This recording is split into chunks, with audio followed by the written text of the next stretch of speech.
항상 이슬만 먹고 사는 내과 원장 한정열입니다. 반갑습니다. 저는 광주에서 한정열 내과를 개원하고 있습니다. 오늘 말씀드리고자 하는 내용은 비알코올 지방간 질환의 진단과 치료 1부에 이어서 2부를 말씀드리겠습니다. 오늘 내용은 대한간학회 비알코올 지방간 질환 진료 가이드라인 그 책자에서 그 내용을 가지고 왔습니다. 비알코올 지방간 질환, 그러면 알코올 지방간 질환에 대해서 상대적인 말로 알코올은 어떤 기준치 이상을 마시지 않는 그런 지방간 질환을 말합니다. 그래서 지방간에서 염증세포가 침륜하는 지방간염, 염증이 있고 나면 그 자리에 섬유화가 끼게 됩니다. 그래서 섬유화가 생긴 섬유화를 동반한 지방간염, 그리고 이 섬유화가 많아버리면 간경변이 됩니다. 이러한 많은 스펙트럼을 다 포함하는 진단명이 비알코올 지방간 질환입니다. 비알코올 지방간 질환은요, 다른 말로 그냥 비만 지방간 질환이라 하면 됩니다. 비만한 사람에게서 지방간이 많죠. 지방간은 알코올 지방간 질환이 있고요, 비알코올 지방간 질환이죠. 그래서 비알코올 지방간 질환은 비만하고 동반된 많은 내과 질환들이 있습니다. 즉 당뇨병, 고혈압, 고지혈증이죠. 3고라고 합니다. 고혈압, 고혈당, 고지혈증. 고지혈증은 이상지질 혈증 또는 고콜레스테롤 혈증 이렇게 말을 합니다. 이러한 심혈관 질환 위험자가 많기 때문에 결국 심혈관 질환이 잘 생깁니다. 심혈관 질환은 심근경색, 뇌졸중을 의미하는 것입니다. 그래서 비만 지방간 질환의 그 사망 원인은요, 간 질환에 의한 사망보다는 심혈관 질환의 사망이 먼저 옵니다. 젊은 나이에. 그리고 비만한 상태를 오래 가지고 갈 때 지방간에서 지방간염, 섬유화를 동반한 지방간염, 간경변 이렇게 되면서 간 질환에 의한 사망은 나이가 많아서 오게 됩니다. 비알코올 지방간 질환의 치료는 결국은 식사 조절, 운동, 이런 생활 습관을 교정하는 것을 통해서 체중을 감소하는 데 있습니다. 그래서 비알코올 지방간 질환의 원인은 비만이기 때문에요, 비만을 어떻게 하면 잘 조절하느냐가 치료 방법이 되겠습니다. 치료 방법은 식이요법, 운동, 우리가 식이요법, 운동 이걸 하는 것을 생활 습관을 교정한다고 합니다. 이런 것을 통해서 체중을 감소하는 것입니다. 최근에는 지방간염에서 섬유화가 생긴 것을 섬유화를 동반한 지방간염이라고 하는데, 이게 많아져 버리면 이제 섬유화가 많아지면 간경화로 가게 되겠죠. 섬유화를 동반한 지방간염 약이 나왔습니다. 약은 레스메트롬인데요, 상품명은 레스디프라로 미국에서는 이미 판매가 되고 있습니다. 그러니까 이제는 지방간염도, 비만에서 생긴 지방간염도 치료하는 약이 있다는 것입니다. 첫 번째, 비알코올 지방간 질환, 즉 비만 지방간을 치료하는 첫 번째는 식이요법입니다. 저탄수화물 식이하고 고탄수화물 식이를 비교를 했었을 때 간 내 지방량의 감소는 별다른 차이가 없었습니다. 그래서 탄수화물을 많이 줄이면 지방을 더 많이 감소한다? 이건 아닙니다. 그 다음에 저탄수화물 식이하고 저지방 식이를 비교해도 마찬가지로 간 내 지방량의 감소에 차이가 없었습니다. 따라서 대량 영양소, 즉 탄수화물, 지방, 단백질의 구성 비율보다는 총 에너지 섭취량이 지방간 질환 치료에 더 중요한 요소입니다. 토탈 칼로리를 줄이는 것이 필요합니다. 식이요법 그러면 항상 등장하는 것이 지중해식 식이죠. 지중해식 식이는 제철에 나는 신선한 과일과 야채, 통곡류, 콩 등의 섭취를 늘리고, 올리브 오일을 많이 사용하고 적당량의 유제품, 생선과 가금류를 통한 단백질 섭취, 그리고 붉은 고기, 가공육은 가급적 적게 섭취하는 것을 특징으로 하는 것이 지중해식 식이입니다. 우리 한식도 잘 이용하면 비만을 치료하는데 식이요법으로 사용할 수가 있습니다. 우리 한식도 칼로리가 높지는 않죠. 그 다음에 이제 들어온 칼로리를 많이 내보내야 되겠죠. 식이요법이 들어온 칼로리를 적게 한다면 칼로리를 많이 내보내기 위해서는 우선 비알코올 지방간 질환, 비만 지방간 질환은 적은 활동량과 연관이 있습니다. 그래서 연구를 해보면 하루 종일 앉아있는 시간이 많고 활동량이 적은 사람이 비만의 정도와 관계없이 지방간이 많습니다. 그러니까 정상 체중이라 하더라도 운동량이 없고 앉아서 사무직을 한다거나 이럴 때 지방간이 발생하고요.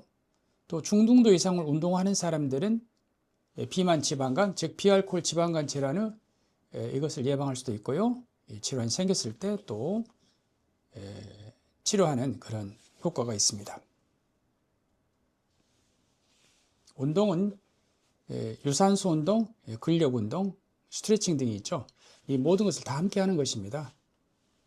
그래서 유산소 운동의 강도는 중등도 운동입니다. 중등도 운동은 의학적으로 최대 심박수의 50에서 70%입니다. 최대 심박수라고 하는 것은 220에서 자기 나이를 빼는 것입니다. 예를 들어서 나이가 50이다 그러면은 220에서 50을 빼면 170이죠. 170의 50%에서 70%에 해당하는 그런 심박수를 유지하면서 운동을 하는 것입니다. 근데 운동하면서 최대 심박수를 또 측정하기 어렵죠. 그래서 일반적으로 운동을 할 때 노래를 부를 수는 없어요. 그런데 옆 사람하고 좀 수분 차지만 대화가 조금 가능한 정도, 이것이 바로 중등도의 운동입니다. 그리고 30에서 60분 주 3회 이상입니다. 되게 3 내지 5회라고도 말을 하죠. 일반적으로는 매일 30분 이상 운동하라 이렇게 말씀드리고 있습니다.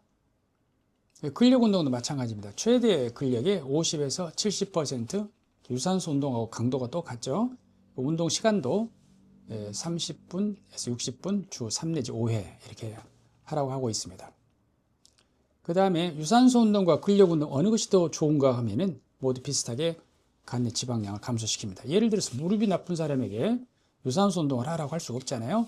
운동요법의 선택은 환자의 상태랄지 환자의 선호도, 심폐 능력 등을 고려해서 운동요법을 추천해 주고 있습니다.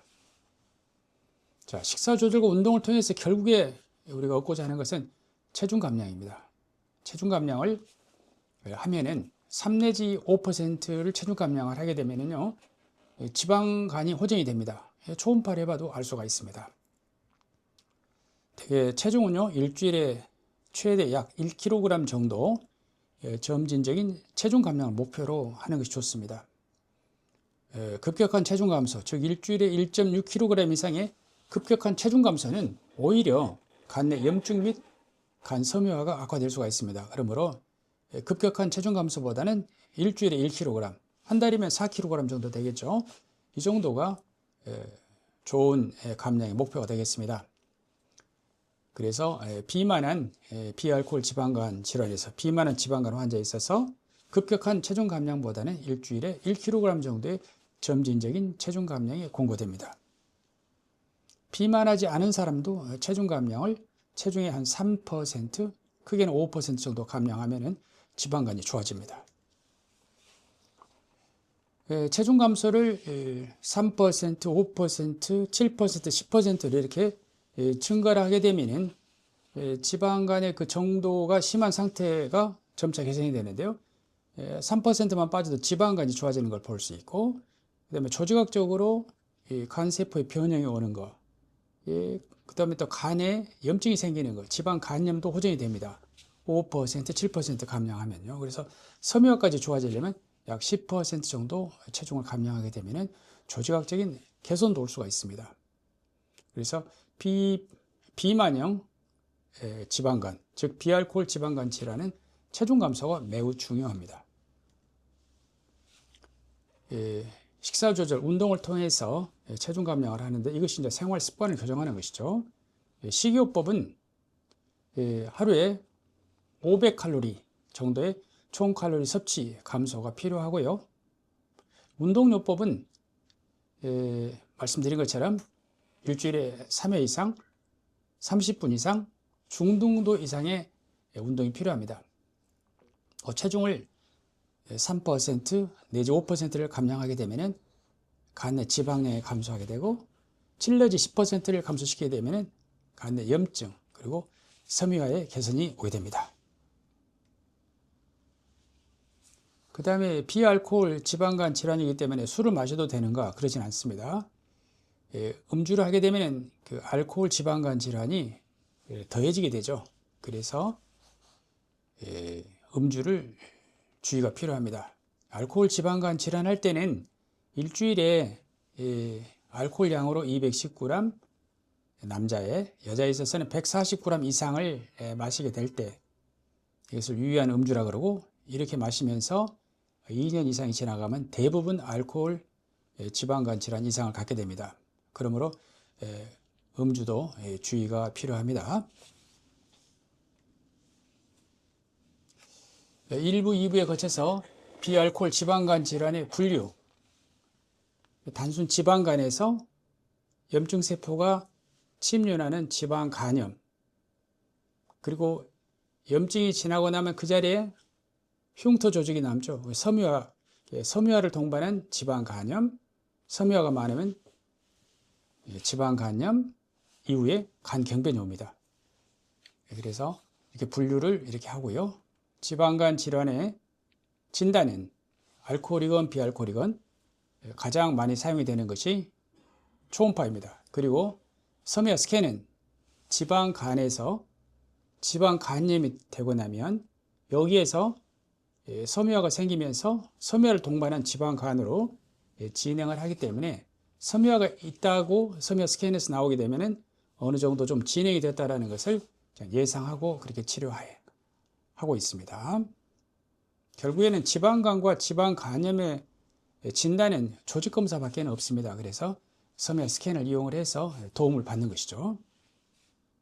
그 다음에 비알코올 지방간 질환은 비만 지방간이기 때문에 비만을 치료하는 것이 치료인데요. 결국은 식사 조절, 운동, 생활 습관의 교정 등을 통해서 체중을 감량하는 것이 필요하고 현재 미국에서는 레스메트롬이라고 하는 섬유화를 동반한 지방간염 치료제가 사용이 되고 있습니다. 향후에는 그런 약이 또 우리나라에서도 사용될 수 있을 것 같습니다. 오늘은 비알코올 지방간 질환, 즉 비만으로 생기는 지방간 질환에 대해서 알아보았습니다. 이상입니다. 감사합니다.